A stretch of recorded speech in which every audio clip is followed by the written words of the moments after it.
She fired me while I was still holding the tulips I'd brought to welcome her on her first day. My name is Julian Cole, 51 years old, Senior Operations Director at Redmond Manufacturing Solutions in Portland, Oregon. 23 years I spent building operational excellence, managing critical vendor relationships, and ensuring seamless production systems that generated $18 million in annual revenue. When the new CEO, Victoria Hammond, called me into her office 90 minutes after arriving and terminated my employment for not fitting her vision of modern leadership, I didn't argue. I didn't mention the management buyout I'd completed 72 hours earlier that made me the majority owner. I simply said, I understand, walked out with my tulips, and waited for Thursday's board meeting where item 1 on the agenda announced my 51% ownership stake and new role as executive chairman. Sometimes the best response to being fired is letting people discover exactly who they just terminated. Have you ever watched someone confidently destroy their career because they couldn't be bothered to review pending board announcements before making personnel decisions? My relationship with Redmond Manufacturing began in 2002 when I joined as a production coordinator for a mid-sized firm specializing in precision industrial components. The company employed 80 people, maintained 12 key vendor relationships, and served 40 regional clients across the Pacific Northwest. Robert Chen, the founder and CEO, recognized something in my systematic approach to operational challenges. Over the next decade, he mentored me through every aspect of the business. By 2012, I'd become operations director, overseeing all vendor contracts, supply chain logistics, quality control protocols, and production scheduling. The role suited my temperament perfectly. I'm not someone who seeks spotlight or recognition. I'm someone who builds reliable systems, maintains professional relationships, and ensures operations function efficiently without drama. Robert appreciated those qualities because they reflected his own management philosophy: build trust through consistent competence, maintain vendor partnerships through fair dealing and reliable payment, develop employee loyalty through respect and reasonable compensation. By 2020, Redmond Manufacturing had grown to 215 employees, 38 vendor relationships, and 160 clients, generating $18 million annually. Robert was 68 and ready to retire. He'd been planning succession for 5 years, and his plan centered on me taking over operations while he transitioned to advisory role. The succession wouldn't be traditional corporate promotion. Robert structured it as a management buyout, allowing me to acquire majority ownership through combination of deferred compensation, private equity partnership, and structured financing. We spent 3 years preparing the arrangement with corporate attorneys and financial advisors. Have you ever built something significant enough that the founder trusts you to carry it forward? The management buyout closed on Monday, November 18, 2025. I signed final documents in Robert Chen's office, surrounded by attorneys, accountants, and the private equity partner who facilitated financing. 23 years of work culminated in acquiring 51% ownership stake in the company I'd helped build. Robert retained 25% as chairman emeritus. The private equity firm held 24% with clear exit timeline. The board of directors, consisting of Robert, myself, the PE partner, and 3 independent members, approved the ownership transfer unanimously.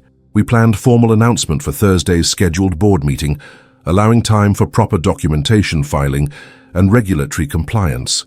The timing also aligned with the arrival of Victoria Hammond, who the board had hired 3 months earlier as CEO under specific parameters. The board wanted professional executive leadership to manage day-to-day operations, while I focused on strategic direction and vendor relationships as executive chairman. Victoria came highly recommended as a turnaround specialist who'd successfully modernized 3 manufacturing firms in the Midwest. Her resume showed impressive efficiency improvements, cost reductions, and operational streamlining. During interviews, she presented detailed analysis of manufacturing trends, digital transformation strategies, and workforce optimization approaches. The board hired her with $190,000 salary plus performance bonuses, believing she'd complement my operational expertise with her change management experience. Victoria's start date was November 21st, exactly 3 days after my ownership closing. The board planned to introduce her at Thursday's meeting, announce my ownership simultaneously, and establish clear reporting structure, where she managed operations while I provided strategic oversight. Perfect alignment of succession planning and professional management. Except nobody told Victoria about the ownership change before her first day.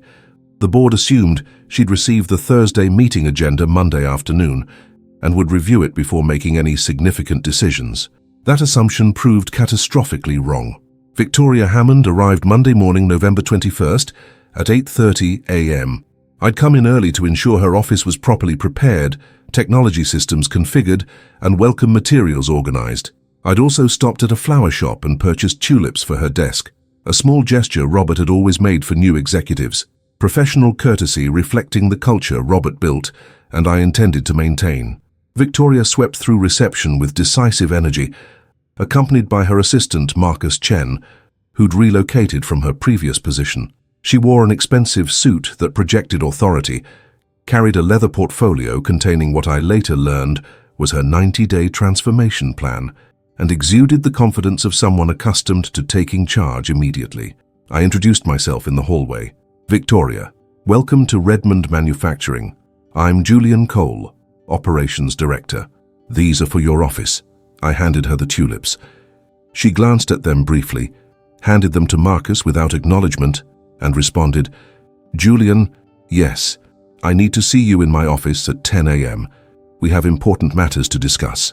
Then she continued walking. Professional courtesy apparently wasn't her priority. I returned to my office slightly concerned by her abruptness, but willing to attribute it to first-day stress. At 9:45, Marcus appeared at my door. Mr. Cole, Ms. Hammond will see you now. I followed him to the executive office that had been Robert's for 30 years, noting that Victoria had already rearranged furniture and hung her credentials prominently. She sat behind the desk, reviewing documents when I entered.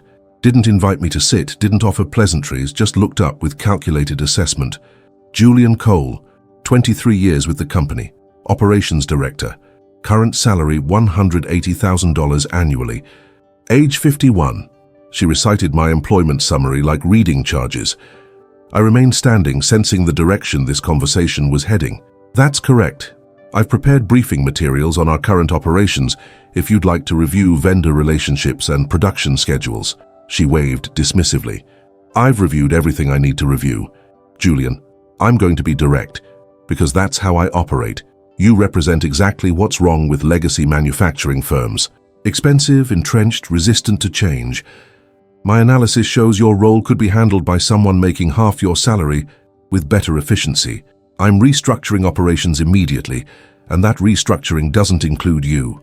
The words hung in the air with casual brutality. 23 years dismissed in 3 sentences. Have you experienced the moment when someone reveals they've already decided your fate without knowing anything about you? I kept my expression neutral, my tone measured. I understand you're implementing changes. However, terminating the operations director on your first day seems precipitous. Perhaps we should discuss transition planning, vendor relationship transfers, operational continuity protocols. Victoria leaned back with the satisfied expression of someone who'd anticipated objections and prepared responses. Julian, this is not a discussion. This is notification. I've already prepared your separation package with HR Director Leslie Morgan. 2 weeks severance per year of service, standard benefits continuation, non-compete waiver given your age and role. You'll receive 46 weeks of severance, which is extremely generous. I need you to clear your office today and surrender all company property, including access credentials, vendor contact lists, and operational documentation.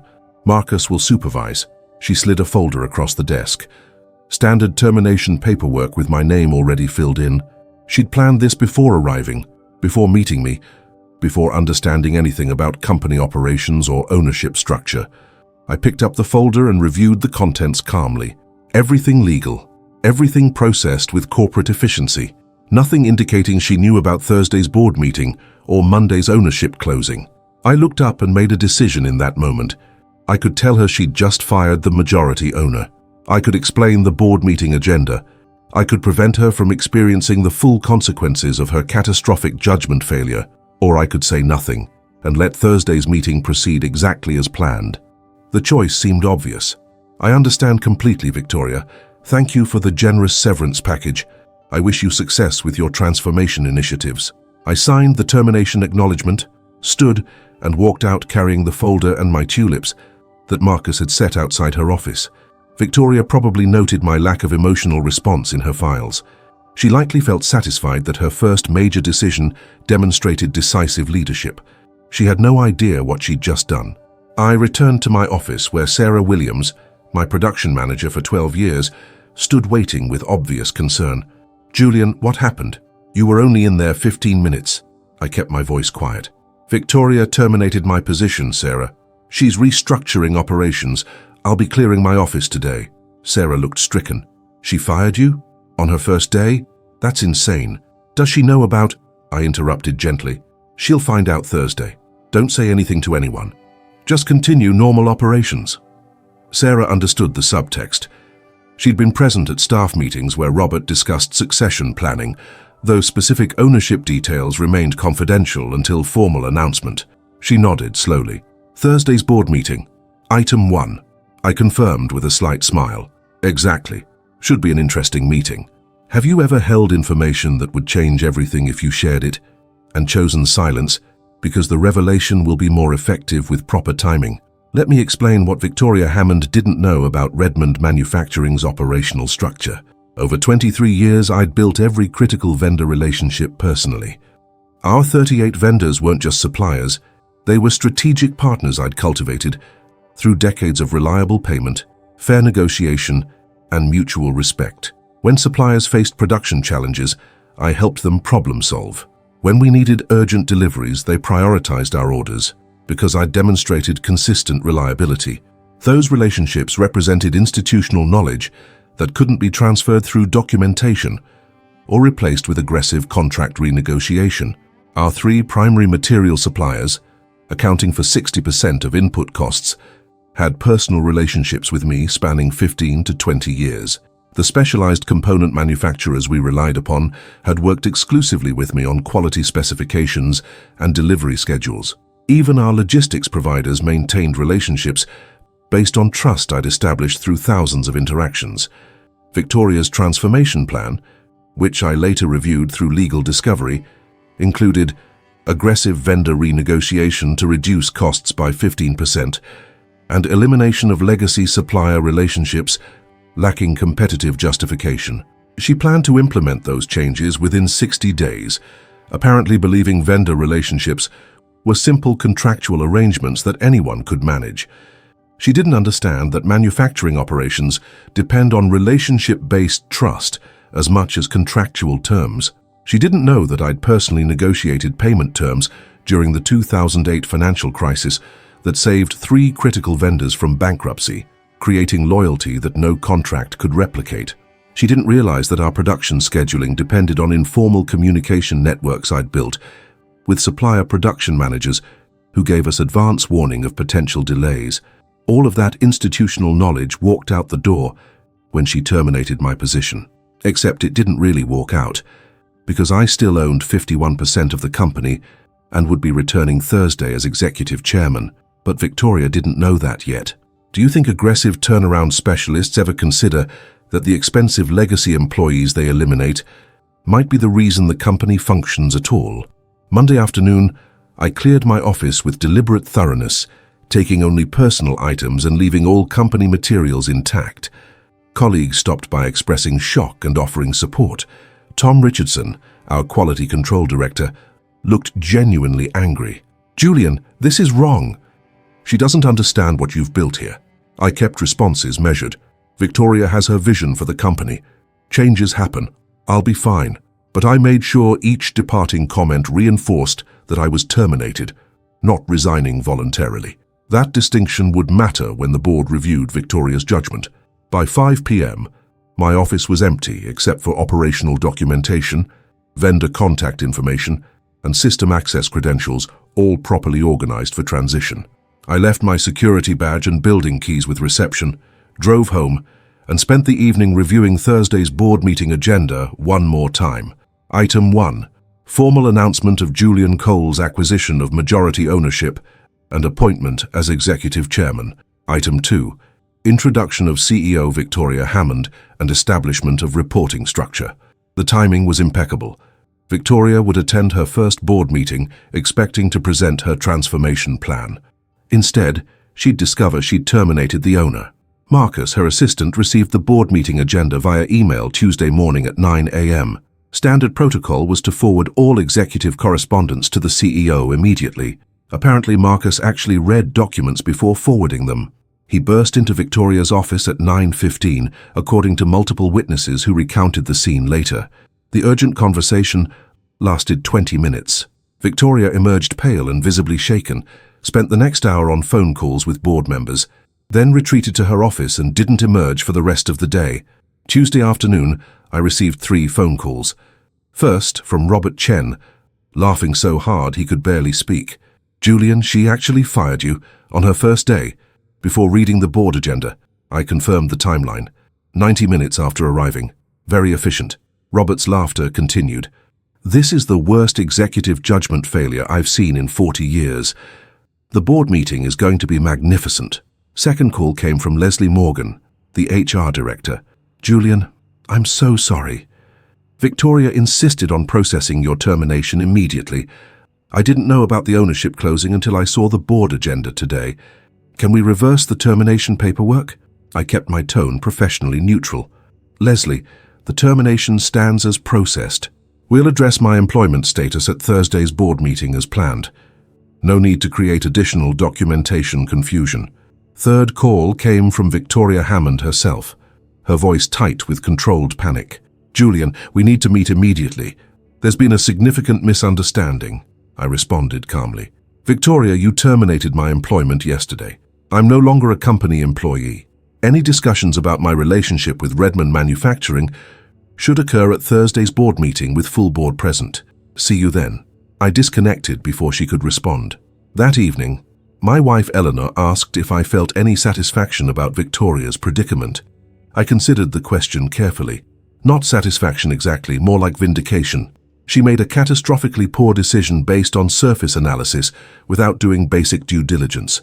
That failure reveals she lacks the judgment necessary for executive leadership. The board needs to understand that before she does more damage. Eleanor smiled. "You're enjoying this a little bit." I couldn't deny it. "Maybe a little. Have you noticed that people who make terrible decisions always claim misunderstandings when consequences arrive?" Thursday morning arrived with unusual tension at Redmond Manufacturing. The board meeting was scheduled for 9 a.m. in the main conference room. I arrived at 8:45 wearing my best suit, carrying the briefcase Robert had given me when I made director 10 years earlier. Board members were already present. Robert Chen looking amused, the 3 independent directors appearing professionally curious, and Marcus Webb, the private equity partner, reviewing financial documents. Victoria sat at the conference table alone, Marcus, her assistant, conspicuously absent, her expression carefully controlled, but her tension obvious. The board chair, Catherine Morrison, called the meeting to order precisely at 9 a.m. "Good morning, everyone. We have significant announcements today. First item on our agenda is the formal announcement of ownership transition we've been preparing for 3 years." She turned to me. "Julian, welcome as our new majority owner and executive chairman." I stood and addressed the board formally. "Thank you, Catherine. As you all know, Robert and I completed the management buyout on Monday, November 18th. I'm honored to assume the role of executive chairman and majority owner of Redmond Manufacturing. I'm committed to maintaining the operational excellence and vendor relationships we've built over 23 years while implementing strategic modernization Robert and I have planned." I sat down. Catherine continued. "The board unanimously approved this succession plan and ownership structure. Julian holds 51% ownership. Robert retains 25% as chairman emeritus. Marcus's firm holds 24%. This ownership structure provides stability, continuity, and capital for planned growth initiatives." Then she turned to Victoria, her expression shifting to professional assessment. "Victoria, we hired you 3 months ago to serve as CEO managing day-to-day operations under Julian's strategic direction as executive chairman. However, we understand there have been developments this week that require discussion." The conference room went completely silent. Victoria's face had drained of color. She opened her mouth, closed it, then managed, I was not informed of the ownership change before my start date. I received the board agenda Tuesday morning. Catherine's response was measured but pointed. The agenda was distributed Monday afternoon. Standard practice. You began work Monday morning. Did you take any significant actions before reviewing board meeting materials? Victoria's pause lasted too long. Finally, I initiated several personnel decisions as part of my transformation mandate. Robert Chen spoke for the first time, his voice carrying the weight of 40 years building the company. Victoria, did you terminate Julian's employment? Another long pause. Yes, Monday morning. I believed he represented expensive legacy overhead, inconsistent with operational efficiency goals. The board members exchanged glances. Catherine leaned forward. Let me ensure I understand correctly. You terminated the operations director, who is also the majority owner and your boss, within 90 minutes of starting your position, without reviewing pending board announcements or asking basic questions about ownership structure. Victoria tried to recover. I was hired to make difficult decisions quickly. The board emphasized the need for aggressive transformation. I was executing that mandate. Marcus Webb, the PE partner, spoke with careful precision. Victoria, your employment contract specifically required you to report to the executive chairman and obtain board approval for any terminations of director-level positions. You violated both provisions, Catherine continued. More fundamentally, you demonstrated catastrophic failure of due diligence and judgment. No competent executive terminates long-serving directors without understanding company ownership, reviewing pending announcements, or following proper protocols. She opened a folder. The board has reviewed your actions and determined they indicate unsuitability for executive leadership at Redmond Manufacturing. Your employment contract is terminated effective immediately for cause, specifically failure to perform basic due diligence, resulting in termination of company owner. You will return your signing bonus of $50,000 within 30 days and vacate company premises today. Do you think Victoria understood yet that firing your boss before reading the board agenda is a career-ending mistake? Victoria sat frozen for a long moment. Then she found her voice, though it shook slightly. This is completely unfair. I was hired to transform operations. Julian's termination was a legitimate business decision based on cost analysis and efficiency assessment. You cannot terminate my contract for making the exact decisions you hired me to make. Catherine's response was clinical. Victoria, you were hired to transform operations under proper oversight and governance. You were not hired to ignore company ownership structure, violate contractual reporting requirements, or terminate directors without board approval. Those actions don't represent transformation. They represent fundamental management incompetence. Robert added quietly. You fired a man holding tulips he'd brought to welcome you. Perhaps you should have wondered why someone you considered expensive legacy overhead was bringing you flowers on your first day. Victoria had no response to that. Catherine concluded the discussion. Please collect your personal belongings. Marcus will escort you from the premises. HR will provide final documentation. This meeting is adjourned regarding your employment. Victoria stood, maintaining whatever dignity remained, and left the conference room. The door closed behind her with finality that seemed to echo. After a moment of silence, Robert turned to me. Julian, as executive chairman and majority owner, what are your priorities for moving forward? I outlined the strategic plan Robert and I had developed over 3 years. First, operational continuity. I'll resume my director role immediately to ensure vendor relationships and production systems continue functioning. Second, we'll implement the modernization initiatives we've planned, updating digital systems, streamlining workflows, improving efficiency, but doing so strategically with input from our experienced team rather than through aggressive disruption. Third, we'll search for a new CEO who understands that transformation requires respecting institutional knowledge while improving processes, someone who reads board agendas before making personnel decisions. The board approved all 3 priorities unanimously. Catherine added one more item. Julian, the board wants you to know we have complete confidence in your leadership. This unfortunate incident with Victoria doesn't reflect on the succession plan or your capabilities. If anything, your professional response to being wrongfully terminated demonstrated exactly the judgment and temperament we need in ownership. The meeting concluded at 10:30. I walked through Redmond Manufacturing's facility for the first time as owner, stopping at each department to explain what happened and reassure employees that operations would continue normally under my leadership. The relief was palpable. Sarah Williams, the production manager, summed up the collective sentiment. "Thank God you're staying. We were terrified about what Victoria's transformation plan would do to our operations." By afternoon, word had spread throughout the company and into our vendor network. I received congratulatory calls from suppliers who'd worked with me for decades, expressing satisfaction that ownership transferred to someone who understood manufacturing operations and valued relationships. Several vendors admitted they'd been concerned when they heard about the new aggressive CEO and were relieved she was gone. Our business continued without disruption because the person who built the operational systems was still leading the company. Have you considered that the best transformation strategies respect what works while improving what doesn't? The following weeks brought interesting developments regarding Victoria Hammond's career trajectory. The story of her catastrophic first-day termination spread through manufacturing industry networks with remarkable speed. Executive recruiters who'd previously promoted her turnaround expertise quietly stopped returning her calls.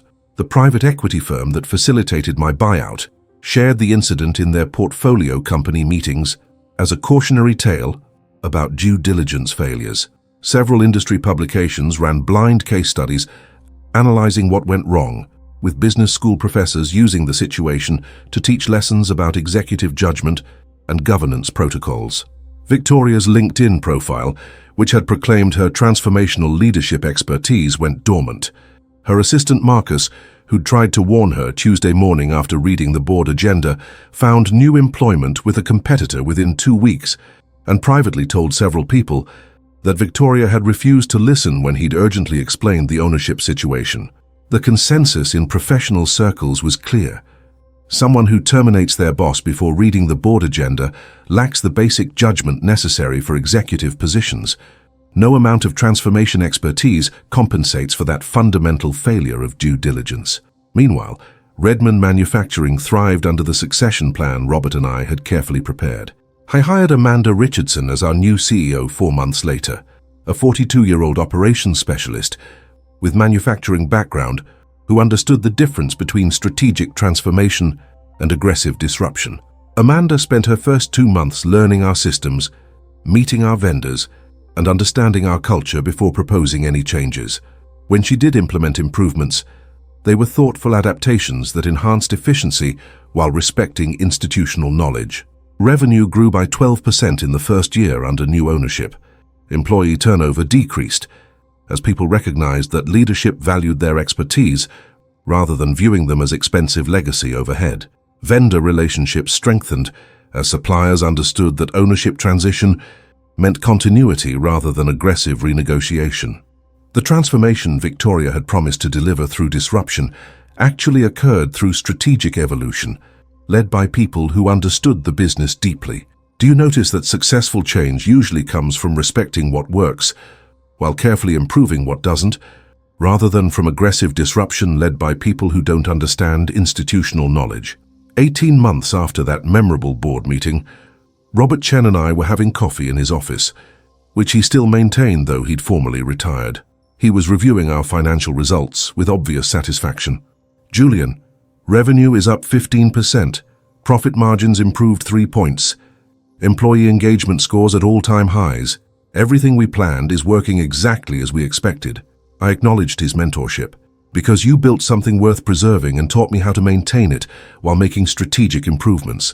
Victoria wanted to tear it down and rebuild from scratch without understanding what made it valuable in the first place." Robert smiled. "She didn't understand that institutional knowledge has actual value, that vendor relationships built over decades can't be replaced with aggressive contracts, that employees who've been here 15 or 20 years know things that aren't in any manual. She saw expenses on a spreadsheet and thought she could cut them without consequences." He paused, then added, "Although I admit I'm still amazed she fired you while you were holding tulips. That image is just perfect somehow." I laughed. "Those tulips sat in a vase in my home office for 2 weeks. Eleanor insisted we keep them as a reminder. that people often destroy opportunities they didn't realize they had. Robert nodded thoughtfully. The board was genuinely shocked by her judgment failure. Catherine told me afterward that in 30 years of board service, she'd never seen an executive terminate someone before doing basic research about company structure. It suggested such fundamental incompetence that they had no choice but to end her contract immediately. We discussed the broader lesson. Companies spend enormous resources recruiting executive talent, conducting background checks, and negotiating employment contracts. But all that preparation means nothing if the executive doesn't have the judgment to review basic governance materials before making major decisions. Victoria's impressive resume and successful track record at previous firms couldn't compensate for terminating her boss 90 minutes after arriving.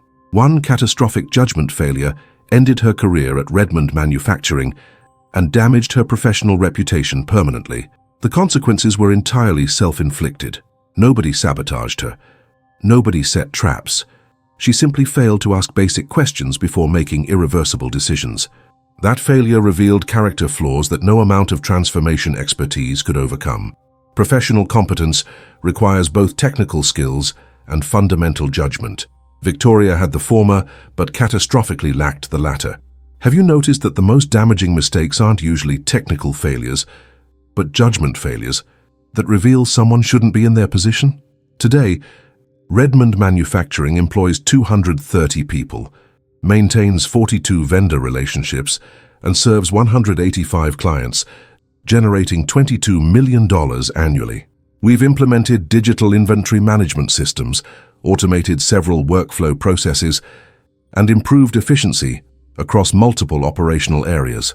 The transformation occurred gradually, strategically, with input from employees who understand our operations intimately. Amanda Richardson, our CEO, leads day-to-day management with competence and judgment. She makes decisions after gathering information, consulting with experienced staff, and considering long-term consequences. Revolutionary concept, apparently. I focus on strategic direction, vendor relationships, and ensuring we maintain the culture Robert built over 40 years. The ownership structure allows me to prioritize long-term stability over short-term financial pressures. We invest in employee development because institutional knowledge has value. We maintain vendor partnerships because reliable suppliers matter more than marginally lower costs. We implement changes thoughtfully because disruption for its own sake destroys value rather than creating it. These priorities reflect lessons learned over 23 years building operations and 3 years planning succession with Robert's mentorship. They also reflect lessons learned from Victoria Hammond's catastrophic judgment failure. Her 90-minute tenure as my boss taught me what not to do. Never fire people before understanding who they are. Never make major decisions without reviewing available information. Never assume your impressive resume compensates for fundamental due diligence failures. And never ever terminate someone while they're holding welcome flowers unless you've verified they're not actually the company owner. Those lessons have value beyond the entertainment of watching someone discover they destroyed their career on their first day. They remind me that leadership requires humility to ask questions, patience to gather information, and judgment to make decisions based on actual understanding rather than surface analysis. Victoria had extensive transformation expertise, but lacked these fundamental qualities. Her failure was predictable once you understood her approach. She viewed Redmond Manufacturing as a collection of expenses to cut, rather than a system of relationships to understand. She saw me as expensive legacy overhead, rather than asking why someone with 23 years tenure was greeting her with flowers. She made assumptions instead of asking questions. Those choices meant that her career at Redmond Manufacturing lasted exactly 90 minutes, while mine continues as owner and executive chairman. The contrast speaks for itself. Looking back at that November morning when Victoria terminated my employment, I understand several truths about professional relationships and organizational leadership. First, institutional knowledge has real value that doesn't appear on financial statements. The vendor relationships I'd built over 23 years, the operational systems I'd designed and maintained, the employee trust I'd developed through consistent fairness, none of that was documented in ways that showed up on balance sheets, but all of it was essential to company success. Victoria saw my salary expense without understanding the value I generated. That's a common failure in modern management. This belief that everything valuable can be quantified, and that anything not easily measured must be unnecessary overhead. Second, due diligence matters more than decisiveness. Victoria prided herself on making aggressive decisions quickly, viewing speed as a leadership virtue. But making decisions without information isn't leadership. It's recklessness. Reading the board agenda before terminating directors isn't excessive caution. It's basic competence. She confused confidence with judgment and paid the appropriate price for that confusion. Third, how you treat people reveals character that matters more than credentials. Victoria had an impressive resume, successful track record, and strong recommendations, but she treated me with casual disregard, dismissing 2 decades of service without conversation or consideration. That treatment revealed fundamental character flaws that no amount of professional success could compensate for. People who fire others, while those people are holding welcome flowers, lack basic human decency, regardless of their transformation expertise. Fourth, systems built on relationships survive disruption better than systems built on efficiency alone. If Victoria had succeeded in implementing her aggressive transformation plan, she would have damaged vendor relationships, alienated experienced employees, and disrupted operational systems that functioned because of trust built over decades. The short-term cost reductions would have been overwhelmed by long-term operational failures. The system Robert and I built survived her attempted disruption because it was based on relationships strong enough to withstand temporary leadership incompetence.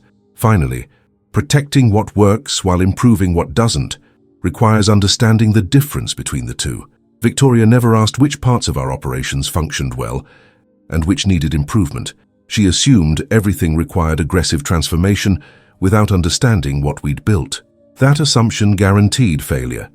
Successful change requires respecting institutional knowledge while strategically evolving processes that genuinely need improvement. Amanda Richardson understands this distinction. Victoria never did. The different outcomes speak clearly about which approach creates value. If this story of executive judgment failures and ownership succession resonated with you, consider whether you're properly documenting your contributions and ensuring decision-makers understand your actual value to the organization. Share your thoughts in the comments about times you've witnessed leadership failures resulting from inadequate due diligence. If you found value in this account of how fundamental judgment matters more than impressive credentials, please hit that subscribe button for more stories from Revenge Tales with Luke. See you in our next story.